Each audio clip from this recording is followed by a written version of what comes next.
Hey everyone, welcome to The Explainer. Today, we're hitting a really thrilling milestone in Blackwater Honey's Is Beekeeping for You series. We are talking about installing a package of bees.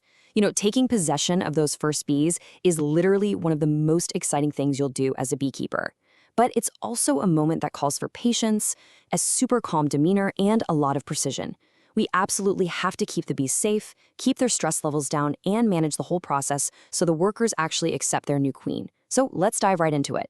Now, when you see a package of bees sitting right next to a prepped hive, it kind of looks like one big, happy, cohesive colony just waiting to move in. But, well, appearances can be deceiving. A package actually arrives with zero brood, no drawn comb, and, this is key, a separately caged queen. The worker bees inside that box, they might not even be her daughters. Because of that, she needs a really carefully controlled introduction so the workers can, get to know her safely without attacking her. To make sure we get this right, here's our roadmap for today. First, understanding your bee package. Second, receiving and equipment prep. Third, managing the queen cage. Fourth, installing your bees. Then, feeding and early care. And finally, health plans and troubleshooting.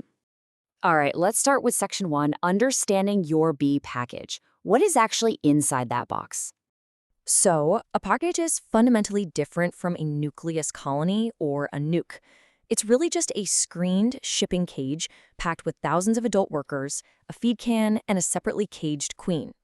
Think of them like a group of total strangers dropped into a completely unfurnished house. They have absolutely no established relationship, no wax comb to call home, and no baby bees or brood to protect. They are literally starting from scratch. Let's break down exactly what you're looking at. You've got the screened temporary shipping cage, which is super important for ventilation. You have the thousands of adult workers, who were probably scooped up from a few different donor colonies. Then there's the separately caged queen, usually newly mated. You'll also see a feed can in there just to keep them going during transport. And, something you can't see, but is crucial to remember, they have a specific shipping history. These bees have been through a whole production, transport, and holding process, so their condition when they arrive really matters, because they are super vulnerable to thermal stress and any shipping delays. Moving right along to section 2, receiving and equipment prep.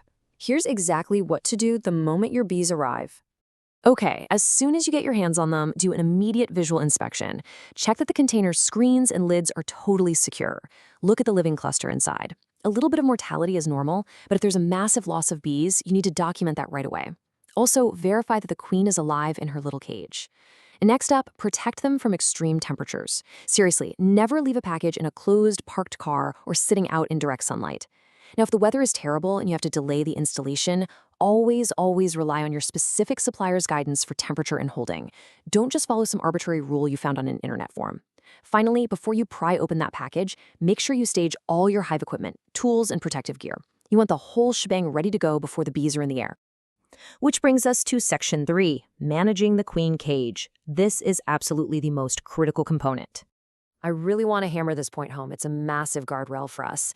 There is no universal cage orientation or candy release rule. You have to follow your supplier's instructions.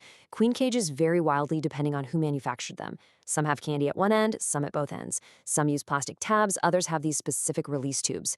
Because of all this variation, you absolutely must read the cage you physically hold in your hand. Trust your supplier over internet myths, guys. There is no single candy up or candy down rule that works for every single cage out there. That being said, there are some physical non-negotiables you've got to follow.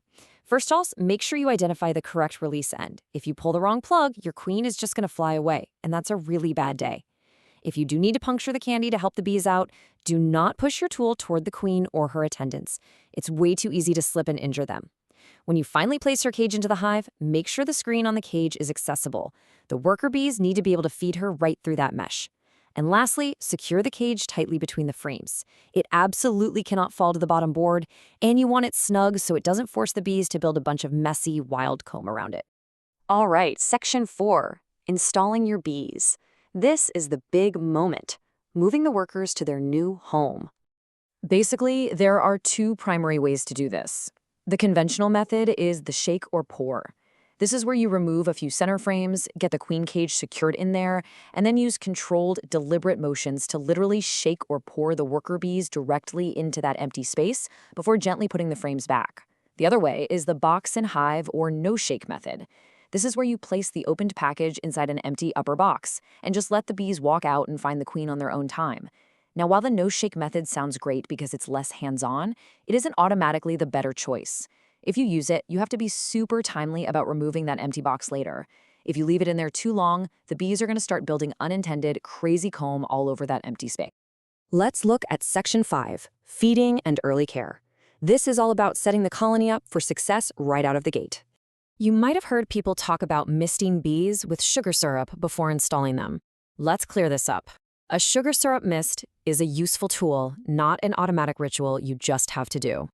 A light mist can definitely calm them down, reduce flying, and get them grooming each other. But if you soak cold or stressed bees, you can chill them, drown them, or even stop them from breathing properly. Warm, cold, windy, or humid weather, all of that completely changes how getting wet impacts the package. So the golden rule? Follow your supplier's specific advice on how much to mist, if you even need to do it at all. Now, since these bees have zero drawn comb to store food in, they need to eat immediately to survive and start producing wax. You want to use clean, plain syrup in a feeder that you've already tested for leaks. And please never feed them honey of an unknown origin. That is a quick way to spread devastating diseases to your brand new colony. When you're closing up the hive, use an entrance reducer that matches the size of the colony, the weather, and whatever the local robbing pressure is like. Again, there's no universal size rule there. Finally, as you put the inner and outer covers back on, take a second to make sure they fit securely without crushing any bees or accidentally trapping the queen cage. And our final stretch, Section 6, Health Plans and Troubleshooting. What to keep an eye on during those first few days. Look, even if you do everything perfectly, things can go wrong. If your queen arrives dead, don't panic. Just snap a picture of the cage, keep your records, and reach out to the seller immediately. If the feed can gets stuck while you're trying to pull it out, make sure you protect the strap holding the queen so she doesn't drop, and go get a second pair of hands instead of risking an injury to yourself or the bees. If you go back to check and the queen hasn't been released yet, check for a candy blockage and follow your supplier's guidance. Do not just force a direct release because some timeline said she should be out by now. And if the bees abscond, meaning they totally abandon the hive, evaluate where the queen was, think about any disturbances that might have spooked them, and definitely seek out some local advice from experienced beekeepers. Going forward, it's absolutely vital to understand the difference between your follow-up visits.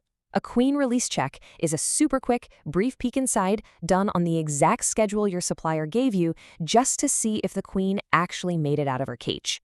That is very different from an acceptance check. The acceptance check happens later. It's a longer, more patient visit where you're looking to see if she was truly accepted by the colony. You're looking for new comb, eggs, and just general colony progress. So make sure you don't confuse those two checks. During this first few days, you're going to see some specific behaviors, and I want you to know what's normal. Orientation flights, where you see a bunch of bees just circling around the entrance, are completely fine. They are just mapping out their new neighborhood. They are not getting ready to attack. Also, keep in mind that a newly installed queen is going to have a slight delay before she starts laying eggs. The workers have to build the wax comb first. She literally can't lay eggs without wax cells to put them in. On the health side, make sure you ask your supplier what kind of varroa mite control they use before shipping. Never just assume a package is mite-free just because there's no brood. You'll want to plan an evidence-based mite sample, but hold off and only do that once the cluster is completely and safely established. So to wrap up our explainer today, pulling off a successful package installation relies heavily on a few key things. You need to control the temperature, rigorously follow the specific instructions from whoever supplied your cage, provide plenty of the right food, and just be patient with your follow-ups. Control the things you can control, be super gentle with the workers, and give them the time they actually need to get organized around their new queen. Once that queen is out and happily accepted, that's when the real journey begins. That later visit, the one where you check for eggs and comb, that activates an entirely new skill set that every single beekeeper has to master. So are you ready to see what's actually happening deep inside the hive? Join us for our next explainer, Your First Hive Inspection, What Should You Look For? See you then.